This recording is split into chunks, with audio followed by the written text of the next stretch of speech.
What the issue is that what drives the administration, for whatever reason, let's put that in a little box, what drives it is money.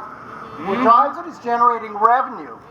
What can't drive the administration, whether they want it to be the case or not, is the mission of IU. And the mission of IU is teaching and learning, it's knowledge, it's community, it's the public good. We're a university in the public good. We're a state, we're a public university. So what happens when you have an administration which is hell-bent on raising revenues? What happens is we lose sight of our priorities. We are not here. You didn't come to IU. You didn't commit however many years of your life to saving money. Right. You're not getting degrees in saving money. You're getting degrees in a field of inquiry, and that's why you're here, and that's what you need from your administration. So how do we get there?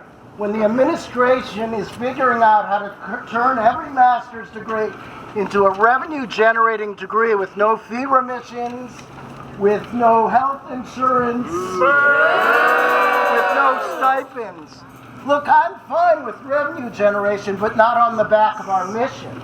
So who's going to represent our mission if the administration is hell-bent on revenues? It's got to be you. It's got to be you. And I say that as a faculty member who tries my best, but if I don't have wind in my sails, guess what? I cave too.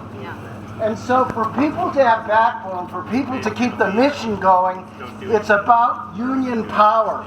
It's about, that is the history of unions from the beginning. It is representing the interests of the people, not the interests of the revenue generators. And without a block like that, we're stuck. And so the structure, you read the strategic plan drafts, they're all about revenue raising. They're not posing the question of what happens if all the mission of IU becomes pointed towards getting people in the job market, getting people to bring money into IU, but they give up and they cut those smaller departments, they cut the larger departments' liberal missions, and they direct it all to profit rather than to thinking about the things that we need to think about today. Our challenges today aren't technology, they aren't big pharma, they aren't semiconductors. Our challenges today are equity, inclusion, equality, distributional struggles, and those are the issues on which you are the vanguard. And so we need you, speaking as faculty, speaking as a department chair, we need you to put the wind in the sails of IU's mission. And that depends on you organizing and having unity and being able to stand up and saying, hey, these cuts can come from somewhere else. They can come from the man with the money bags and not from the people fulfilling our mission. So keep strong, everyone. I'm looking forward to your organizing drive this spring. Follow. All right. We have another speaker up next. Give it up. Been going on over the summer. Right, so, during the summer we got a huge raise, about 25%, and even more so because they got rid of the fees that we had to pay back to the university. Right now, but the problem is that right now they are threatened that they have, because of this raise, the provost didn't plan for it at all. So they are saying that they don't have money anymore for next year.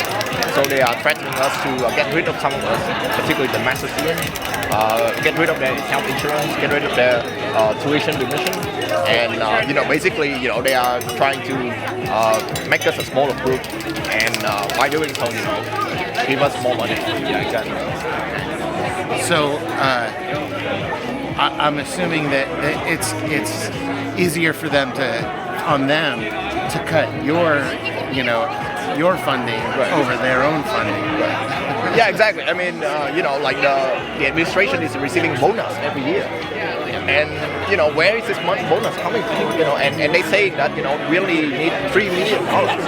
the bonus alone, you know, if you combine only admin bonus, it's more than $3 million, you know, and that is a problem, you know, that they don't want to, you know, confront with us, and instead they choose to cut, you know, the living wage, you know, cut the health insurance of the most vulnerable people on campus.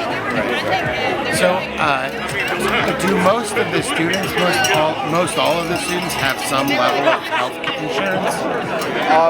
For the SAA, the student academic appointees, we have the health insurance similar to the staff. Okay, but the masters are going to now? Yeah, they are going to cut the health insurance from the master's student. Right. I know I'm supposed to. I didn't know when they said like wait. Yeah, so recently the college reached out to the chairs and directors of the various departments, pretty much starting to cut the current funding package for master's students across the board. This most affects the history students because the history students are one of the largest units that has terminal master's degree program SAAs. Of course it affects other departments as well, such as mathematics. So we're here today.